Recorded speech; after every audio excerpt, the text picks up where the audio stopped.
বরগুনায় শুরু হয়েছে তথ্য মেলা। আরো জানাতে সরাসরি যুক্ত হচ্ছেন সহকর্মী রিয়াজ আহমেদ মুসা। মুসা, কতদিন চলবে এই মেলা?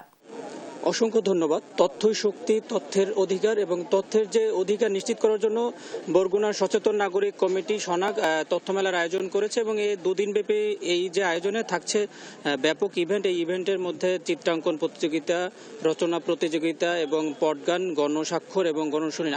আমাদের সাথে রয়েছেন বরগুনা সচেতন নাগরিক কমিটি সনাকের সভাপতি মনির হোসেন কামাল। আপনার কাছে জানতে চাইব এই তথ্য মেলার উদ্দেশ্য কি এবং এই মেলা থেকে কি মেসেজ দিতে চাচ্ছেন? ধন্যবাদ। আমাদের এই দুদিনব্যাপী তথ্য মেলার উদ্দেশ্য হচ্ছে জনগণ যাতে অবাধে তথ্য জানতে পারে এবং এখানে 40টি সরকারি প্রতিষ্ঠান সহ 48টি প্রতিষ্ঠান কিন্তু এখানে অংশগ্রহণ করেছে। সেই প্রতিষ্ঠানগুলো তাদের তথ্যগুলো উপস্থাপন করছে এবং সেই তথ্য জনগণ জানবে এবং সাধারণ জনগণ জেনে সেই তথ্যগুলো তাদের কাজে লাগাবে।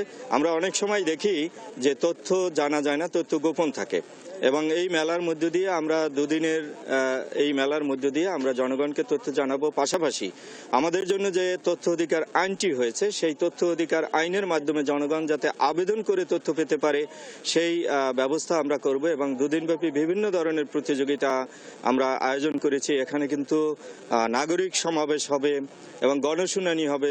দুদিনব্যাপী এই গণশুনানিতে পাসপোর্ট অফিস, সমাজসেবা অধিদপ্তর, মহিলা বিষয়ক অধিদপ্তর তাদের কর্মকর্তারা জনগণের মুখোমুখি হবে এবং জনগণ তাদেরকে প্রশ্ন করবে যে এই তথ্যগুলো, বিশেষ করে পাসপোর্ট করতে হলে কি তথ্য প্রয়োজন হয়।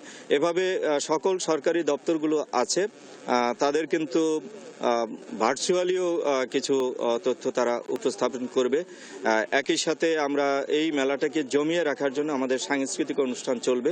তবে আমাদের উদ্দেশ্য হচ্ছে যে আমরা অনেক সময় দেখি গণমাধ্যম কর্মী সহ সাধারণ মানুষ যখন কোনো অফিসে যায়, কোনো তথ্য চায়, তখন তথ্যগুলো তাদেরকে দেওয়া হয় না, সেই তথ্যগুলো গোপন করা হয়।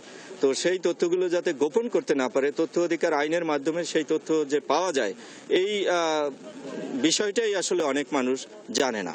আমরা চাই সকল মানুষকে সচেতন করবে এবং সকল মানুষ যদি সচেতন হয় এবং আমাদের সাথে একত্রিত হয়, আমরা যদি একটি সামাজিক আন্দোলন গড়ে তুলতে পারি, তাহলে কিন্তু বাংলাদেশ থেকে দুর্নীতিকে আমরা প্রতিরোধ করতে পারবো, বন্ধ করতে পারবো, কমিয়ে আনতে পারবো। এবং এই দুর্নীতি যদি কমাতে পারি তাহলে কিন্তু সাধারণ মানুষের ভোগান্তি কমবে। আমাদের এই উন্নয়নের নামে যে লাখ লাখ কোটি কোটি টাকা যে অপচয় হয়, সেই অপচয় কমবে।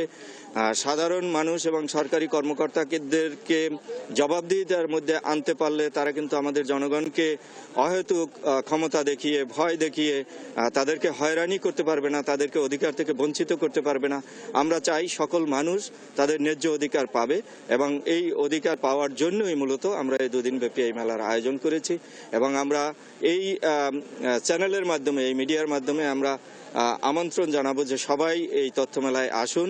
দুদিনব্যাপী তথ্য মেলায় আপনারা অংশগ্রহণ করুন, আসুন। এখানে কোন অফিস কি ধরনের তথ্য দেয় সেই তথ্যগুলো জানুন এবং তথ্য অধিকার আইনের প্রয়োগ ঘটিয়ে আপনারা উপকৃত হন, জনগণকে জানান। সবাই আমরা যাতে উপকৃত হয়ে একই সাথে আমরা দুর্নীতি বিরোধী একটি সামাজিক আন্দোলন গড়ে তুলতে পারি, সেই সাথে দুর্নীতি বন্ধ করার জন্য আমরা যাতে একত্রে কাজ করতে পারি, সেই জন্য সাংবাদিকদেরও আমি আহ্বান জানাবো। সেই সাথে আমরা অনেক সময় অভিযোগ পাই যে অনেক সময় অনেক অপসাংবাদিক আছে যারা তথ্যের নামে অফিসগুলোতে গিয়ে তথ্য অধিকার আইনে আবেদন করে তারা আলাদাভাবে ফায়দা লোটার চেষ্টা করছে। আমি মনে করি যে এই দেশ টিভি সহ যে চ্যানেলগুলো রয়েছে এর প্রতিনিধিরা কিন্তু অপসাংবাদিকতার সাথে জড়িত নেই, কিন্তু কিছু নামধারী সাংবাদিক আছে তারা কিন্তু অপসাংবাদিকতা করছে, চাঁদাবাজি করছে এবং এই তথ্য অধিকার আইনের সঠিক প্রয়োগ যদি ঘটানো যায় এবং মানুষকে যদি সচেতন করতে যায়, অফিসের কর্মকর্তাদের যদি আমরা সচেতন করতে পারি, উদ্বুদ্ধ করতে পারি, আমরা যদি তাদের পাশে থাকি, তারা কিন্তু সাহস পাবে, অপসাংবাদিকদের প্রতিহত করতে পারবে। এবং সব মিলিয়ে আমি একটা কথাই বলবো যে আমরা দুর্নীতি বন্ধ করতে চাই, দুর্নীতি কমিয়ে আনতে চাই। এজন্য সবাই আসুন, আমরা একটি সামাজিক আন্দোলন গড়ে তুলি।